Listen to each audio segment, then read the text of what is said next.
I am Torbeck Ashrock III, and welcome back to my adventures of Out of the Abyss. This is session 6. We left off in our previous session, where I was questioning my reality, as I thought it was a dream, a nightmare, more precisely, or I might even be dead. I decided to have a talk with Hemoth, and he convinced me that it was better to think of yourself as alive rather than being in a nightmare or dead, although he too questioned his reality. We were on our way to the Duergar city of Gragstock, and we still had a couple of weeks left. So Hemoth advised me to seek the companionship of Shushar, as he seemed very knowledgeable of religion and might be able to help me. So I decided to talk with Shushar, and he explained to me much more about the moon, that it goes through phases and affects things like the tide, and it's used as a way of telling time. And I'm no longer fearful of this moon, so I owe much to Shushar. Varn was able to acquire Thieves' Tool from a gith by the name of Bai Elnton. Mincat approached me and startled me. Do Thri Kreen not realize what they look like? Do they not understand that they should not sneak up to someone? That they must announce themselves before they come? Oh, when I got myself more composed, he offered me 100 gold pieces and mason's tools, which I am efficient at, to create a land vehicle, which I agreed to.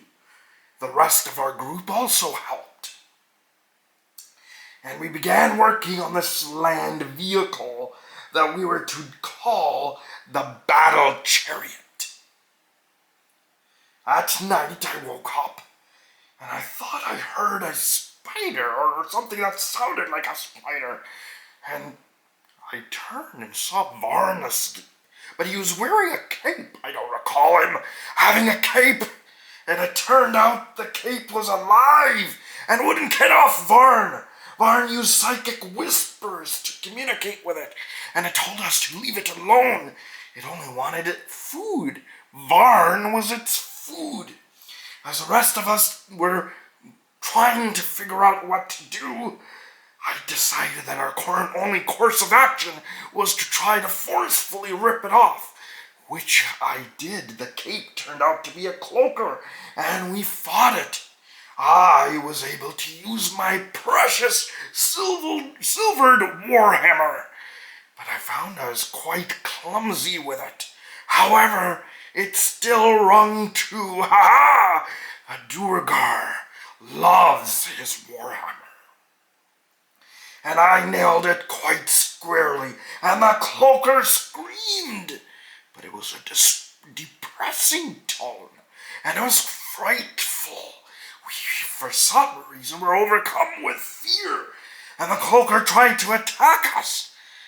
But alas, it missed.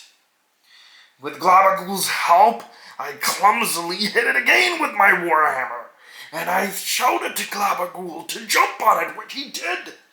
And the cloaker gave out another scream, but it was more muffled.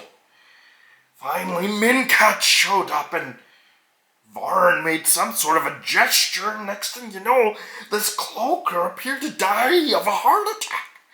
Apparently, I'm not the only one scared of seeing this Thri Kreen, and that's Mincat. I guess having a monster in your group has its benefits. As we collected ourselves, we spent the rest of the day working more on this battle chariot of ours. We used the cloaker's hide, which acted like a shield, to add shielding to our battle chariot. The day progressed, and we eventually found ourselves At the base of a giant wall, there was a ladder.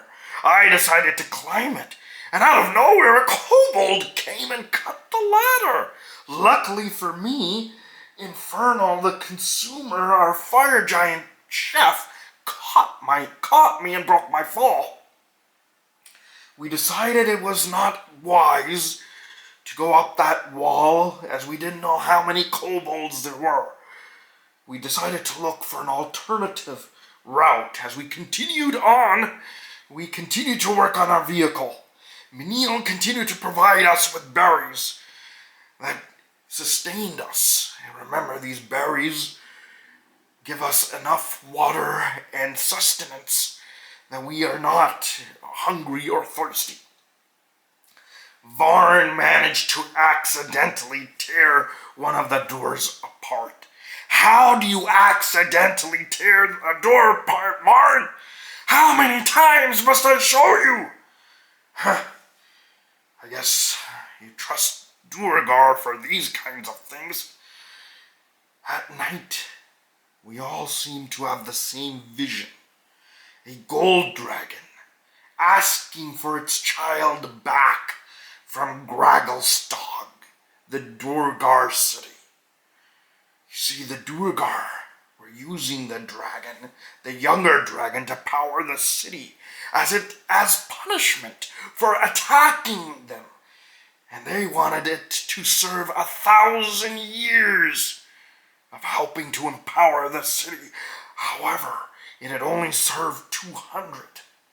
Mincat and Varn were determined to set it free. Mincat argued that you do not want a dragon angry with you. Varn did not believe in slavery. I tried to talk to them, tried to reason with them, that dragon attacked the city. There has to be consequences. And that eventually we were to let it free. Dragons live a very long life. I know that Infernal, the consumer, the fire giant, agreed with me. He did not think much of dragons, nor do I. But alas, I don't think I was able to convince Mincat and Varn. I do not understand their reasoning. Mincat, for some reason, changed Eric, his demon companion, into a red dragon. And I argued on whether his red dragon friend Eric was okay with being turned into a red dragon. What if this Eric had attacked Varn or Mincat? What if he was not a friend? How would they react? Mincat said he would eat him. And I said, we, Duergar, are not trying to kill this young dragon. We just want it to face consequences.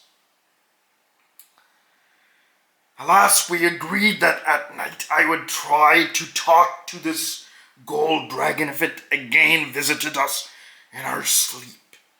And I was thinking about how to convince this gold dragon, perhaps in return for its youngling, the Duergar could get some of the gold dragon's treasure hoard.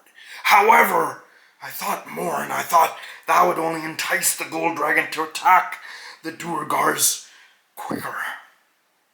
There must be a way to give back this gold dragon youngling, or have the gold dragon understand that you cannot attack a Duergar city without consequences. As I spent the day trying to figure out what to say to this dragon, I was surprised that we had completed our vehicle.